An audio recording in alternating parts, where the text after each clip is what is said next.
très beau message que j'aimerais vous partager ce matin, messieurs, dames, c'est que Jésus-Christ vous aime. Alors beaucoup de personnes n'aiment pas entendre cette phrase. Beaucoup de personnes n'aiment pas entendre parler de Dieu, ce que je comprends très bien, parce que beaucoup de personnes sont déçues de la religion.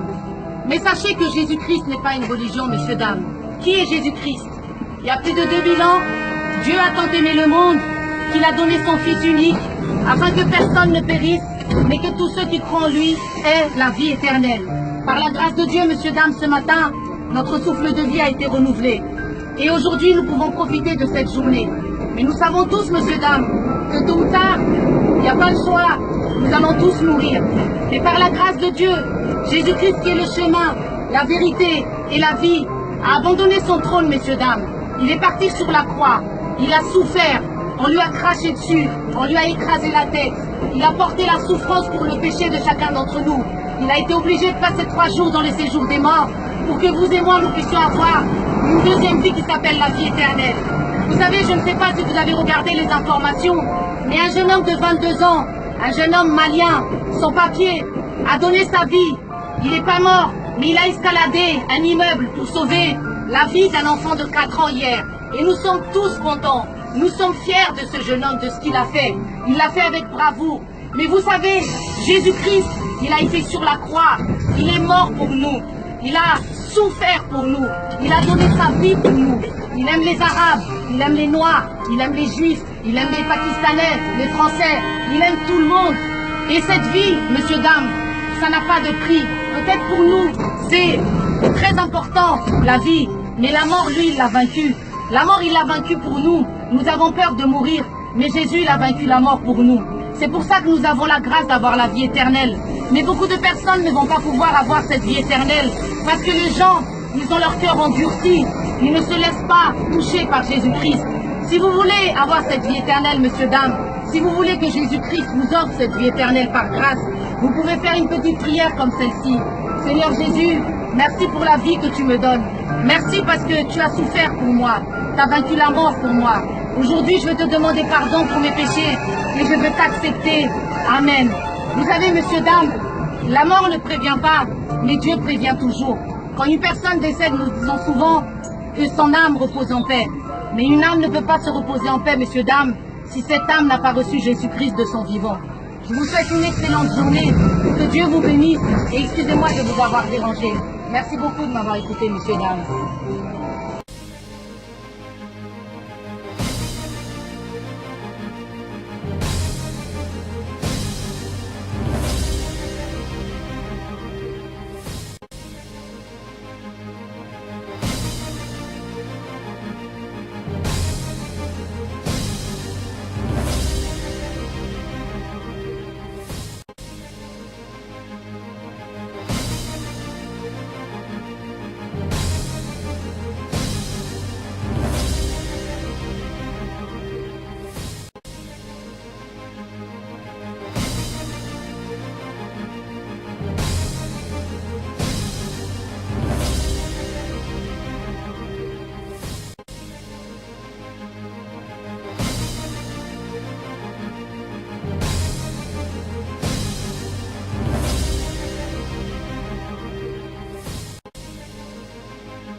Humiliés en même esprit avec mes frères et sœurs, nous reconnaissons ta majesté, Seigneur Jésus-Christ. Nous reconnaissons, Seigneur, ta seigneurie.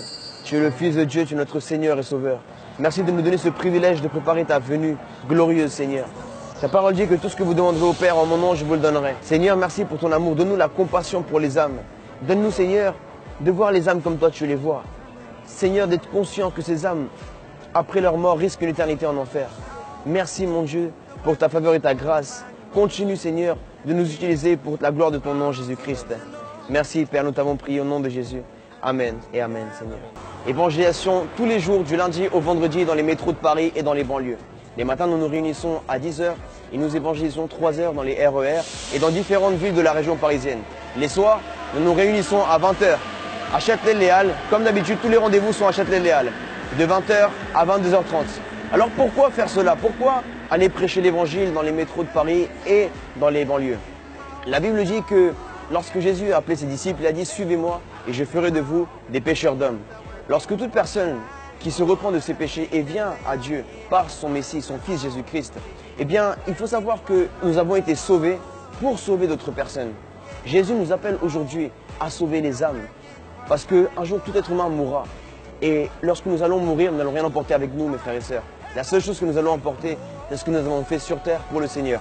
Alors j'aimerais lire un passage qui se trouve dans la lettre aux Romains, au chapitre 10, à partir du verset 13. La parole de Dieu dit « Car quiconque invoquera le nom du Seigneur sera sauvé. Mais comment donc invoqueront-ils en lui s'ils n'ont pas cru? Et comment croiront-ils en celui dont ils n'ont pas entendu parler? Et comment entendront-ils parler s'il n'y a personne qui le prêche ?»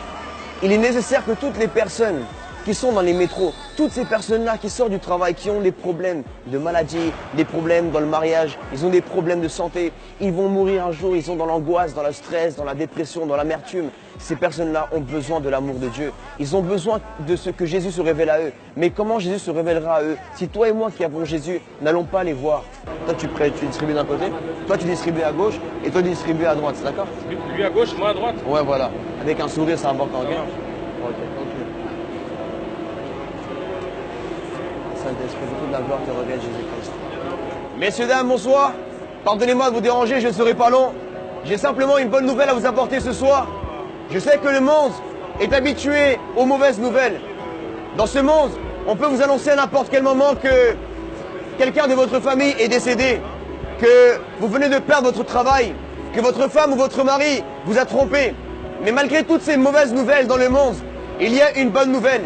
Et la bonne nouvelle, c'est que nous avons un Dieu qui nous aime, un Dieu qui est prêt à nous pardonner aujourd'hui. Alors pourquoi la proclamation? Tout a commencé en 2014 lorsque le Seigneur m'a appelé. Il m'a dit, je te demande de parler à une seule âme et tu ne le fais pas. Comment veux-tu que je t'utilise pour sauver des milliers d'âmes? Et c'est là où j'ai compris que j'étais en train de me cacher derrière ce mot timidité. Mais j'ai compris que la timidité en fait était une forme d'orgueil. Parce que ce qui m'intéressait ou ce qui me faisait peur, c'était le jugement des autres. Je m'inquiétais plus de ce que les gens pensent de moi, plutôt que de m'intéresser de ce que Dieu pense de moi. Et maintenant, je veux faire la volonté de mon Seigneur. Avant, je n'avais pas honte de vendre la drogue, de voler, de mentir, d'aller en boîte de nuit, de faire tellement de choses. Aujourd'hui, pourquoi allons-nous avoir honte, frères et sœurs, d'annoncer la venue de notre Seigneur, d'annoncer le pardon des péchés et la repentance au nom de Jésus-Christ? Voilà pourquoi je vous invite à vous lever dans votre pays, dans votre quartier, dans votre ville et à nous rejoindre, à préparer la venue du Seigneur Jésus-Christ comme l'a fait Jean-Baptiste en son temps. Il a préparé la première venue du Seigneur et nous les chrétiens des fins des temps, nous devons préparer la venue glorieuse de notre Seigneur. Alors passez une excellente journée et n'oubliez jamais que Jésus a besoin de vous. Soyez bénis.